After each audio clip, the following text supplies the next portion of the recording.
Assalamu alaikum warahmatullahi ta'ala wabarakatuh. Kamar yadda na muku alƙawari zan muku bidiyo akan yadda ake buɗe Palmpay. Insha Allah zan bar muku bidiyo na a screenshot insha Allah. Yanzu already link nawa yana cikin WhatsApp, an shiga cikin WhatsApp ina ɗauko shi. Yawwa gashi nan za ku gan shi kamar yadda yake a cikin WhatsApp ina zan bar muku shi a screenshot ko kuma comment na farko. Yau already nawa na danna nawa ya na kai shi cikin Chrome browser nawa. Okay, yana shigowa zai buɗe muku kamar haka. Za ku sa phone number ku a wajen. Okay. Yawa gashi mu har mun sa phone number namu. Yau kada na get setting sign up bonus. Yawa yana buɗewa zai nuna ma claim your benefit now na. Yawa yana nuna ma kenan. Okay, to already kai zai kai ka cikin Play Store ne ya kai install nashi ka dauko shi kana yin open nashi zai buɗe ma kamar haka. To mu kasancewa nan wayar mun taɓa yin register da ita to za mu zo mu seta sign up ne. Okay, gashi nan za mu goge number, za mu sa number da za mu yi register da ita yanzu.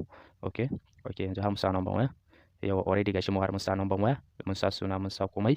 Yawa okay, zaka sa first name last name, zaka zo ka mace ne ko namiji, date of birth, nan kuma wajen invitation code nan ba ka sa komai ba.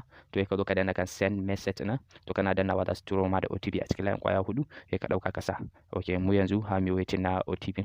Okay, yawa yanzu gashi mun riga da mun sa OTP. Sai ka zo kai sign up bayan ka gama yin wannan.